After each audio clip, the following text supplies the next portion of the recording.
Hello, and welcome back to the long-awaited return of the Waypoint FPL update. It's been a while. Chris is wearing a Springsteen top. How's it going, Chris? Yeah, it's good. I mean, it's been such a long time. It was last year. As you can see by Nate's camera, it's like he's been taken hostage somewhere. It feels that way. But I can guarantee that he hasn't. No. So yeah, I mean, look, this is as unexpected to me as it is to you guys. But here we are back, and with news that the Waypoint FPL League is going down to the wire. Yes, it is. Yeah, What do just you like the say? Premier League. Yeah, we've got an interesting race for the finish. Well set up, Chris. Yeah, it's a two-horse race. Let's preface it, and there was no change week on week, so we may as well just get straight into it, Chris. Bet's current leader has been for a few weeks now, but Luke was the leader for a long time, but currently holds a 16-point lead over Luke with 2 game weeks to go. Luke did narrow the gap though, Chris, with a week high of 102 points. So before we get any further, let's look at his team, because this is what it's all about. Obviously, as we close the season. So here we go, Chris. We've got David Raya with 9. Captain Mark Gay, rogue choice, but I love it, with the double So game good. 30 So points. good. Saliba got 5, Tarkovsky got 15, that's another good play too. Semenya got 12, Fernandez 3, Anderson got 12, Haaland got 11, and just a solid week. Could have been even more, Chris. Look at the bench. He had Michele for Sunderland there, who got 6, who he could have put in as well. But it's still an extremely good week. Oh yeah, it could have been better. I say, this has been such a long time since we've done one of these that the last time I think we brought this to you, Mark Gay was still playing and captaining, and I think on a good run with Crystal Palace, but that doesn't appear to have fallen away. Side though they are in the the Conference League final, so don't say we didn't warn you in Do you remember September. the line, Chris? Do you remember the line? I do. It was FA Cup winning, multiple match winning, Community Shield Europa winning. Conference League Yeah. gonna be winning. They were winning quite a lot of the time, Crystal Palace, but it does appear that they're out of vogue in the highest score of the week. Though captaining Mark Gay is the logical choice, and I think that's what will happen at the World Cup as well. By the way, but the 30 points, I'll take. love Yeah. to see it. Yeah, and it brings Luke within striking distance for the final 2 game weeks. So, yeah, very interesting one to watch. And then beyond that, we do have a change in the top 5. Ethan steps up with a solid 94 to just pip me into 4th place, and I believe that was the 3rd highest score of the week. So we will take okay, Ethan's team. So he had Verbruggen in goal with 6. Then he has Hill also 6. O'Reilly got 5. Senesi, whatever his name is, 8. Van Hecker got 6. Pascal Gross was 6. Menu as well 12. Fernandez 3. Haaland to be captain, triple captain, actually used his chip.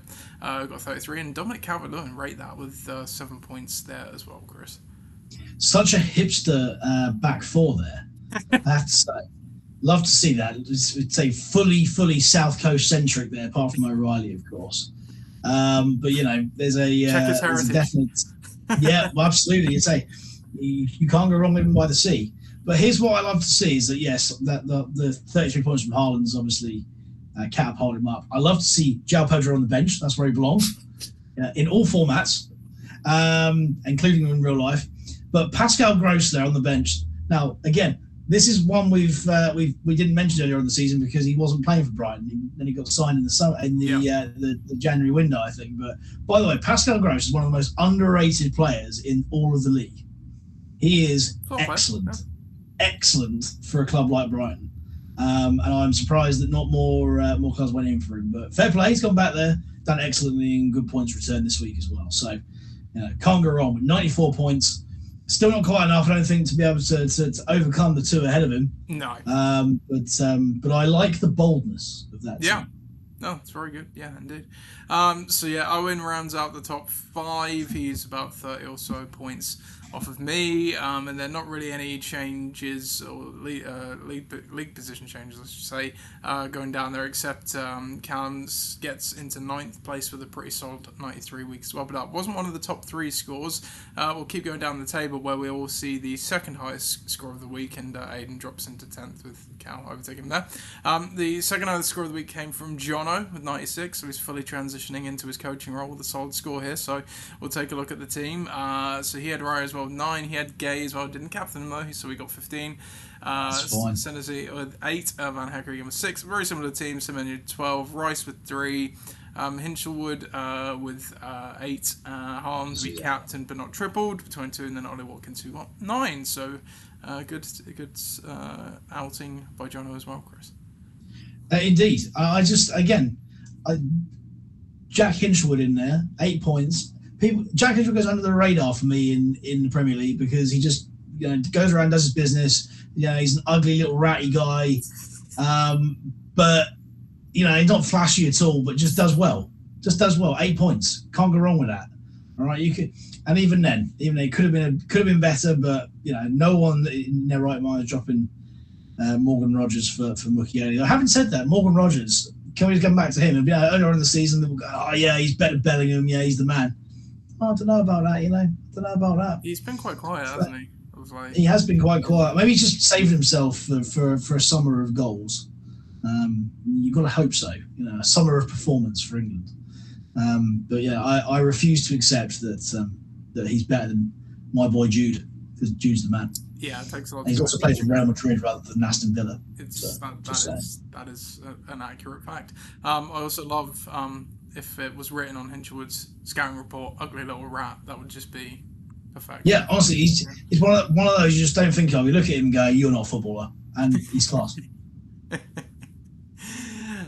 So elsewhere, again, not a lot of league position changes. Even when you go into mid-table, Palmer does jump above Mike, though. Mike, how the mighty have fallen, Chris. He won't know about this because he's in the middle of the Atlantic at the moment, and just as well, because he is fallen from grace. If we go down towards the bottom of the table, then let's go straight to the bottom, actually, because we've looked at the top 3 scoring teams. We do have a race for the bottom. There's no relegation, as we know, in this league, but someone's got to finish last place still, and whilst the championship's still up for grabs, as is last place. There is only 8 points between Cam and Mike, which didn't really change week on week because Cam only outscored Mike, who Mike had the lowest score of 53, and I believe I clipped his team down. Yes, I did. So we'll take a look. I mean, 53 as weeks go isn't normally an awful week, but obviously this particular week it was a low score. Surprising because he got 14 from Donnarumma goal and he had Haaland with 11. And then he had Voltemada with 4, Bruno Guimaraes with 6, Brendan Johnson got 4, as he got 3, Steve and Tanzabe also got 3 apiece as well. Semenya on the bench though, Chris, interesting choice, 12 points, which could have helped Mike in his quest to avoid that last place. Indeed, and I think this feels like a bit of a ghost ship at this point. But yeah, Semenya on the bench, not great.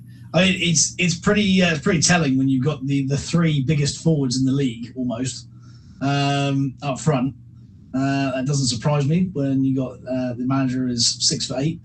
But yeah, it's funny that because you got the biggest forward line and then a load of midgets in midfield and then a massive goalkeeper. Say that word, Chris. I'd sure people. It's 26. All right. So vertically challenged folk. We'll go with that. Plus, he just loves claret and blue at the back. I just think that's what it is. Yeah. Just can't go wrong. I think it's probably you're not going to win your league if 2 of your back 3 are getting relegated.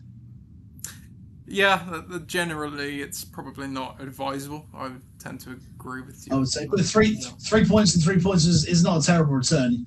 Look at Ezri Konsa on 1. I'm not sure about that. So, yeah, I think this team deserved where they are. Not playing Semenya as well. That's not great. An interesting choice, yes. I could not see what was going on in the cup either because I'm not going to three-peat, unfortunately, Chris. I did lose a week, so I'm not going to three-peat. Oh, no. I don't know who's left in the cup. I will see if I can, after we off, maybe have another way of looking at it. So if you're in the cup, let us know for next week. So we can obviously keep track of that as well. Yeah. And we are going to try and do one now for the last couple of weeks. I know, big ask after we've had 4 months off, but here we are. Anyway, Chris, would you like the final word as you normally have? Yeah, I'd say it's a couple of housekeeping things. Really, it's the end of the season now, obviously, so it's not a great deal to mention. I've got a match tomorrow, but the SCFL Cup is tomorrow. If you want to go and see what could have been, then I think it starts at 10:30. That's the plate, and then the cups in the afternoon. Or if you don't, I don't really blame you. Likewise, there's a cricket match happening. I think we've got 11. If you want to see 11 guys who play football, play cricket, 20th of June somewhere that Tim Hunter's going to mention at some point on the chat. I'm not sure what time it starts, not sure where we're playing. We're playing Eastleigh Baptist Church, somewhere on the south coast. So have fun with that. I won't be here. I will be in Albania. And wait. You helped arrange this, and you're not even going to be here. Yeah, the good news is there's 11 guys that can play, but not one of them isn't me. So that's good. So yeah, somebody can sort it out. And then finally, but not least, the team barbecue on the 4th of July, where I am absolutely there. Make sure that you vote, and if you want to bring people, then that's fine. You want to bring significant others, pets, whatever, just let us know. And if any of your significant others or pets have an allergy, then do let us know as well. Otherwise, we are liable for many, many things. And that's not good. When we say allergy, I think mention pet allergies clearly as well, by the sound. Yeah, absolutely. I don't want anyone, canine or otherwise, dying on my watch. Other than that, that is it. So we'll be back at some point with this riveting roundup of the SCFL Fantasy Premier League, and it looks like it's going down to the wire between Betts and Luke. So we'll see how it goes. But until next time, yeah, have a good one. Have a great week.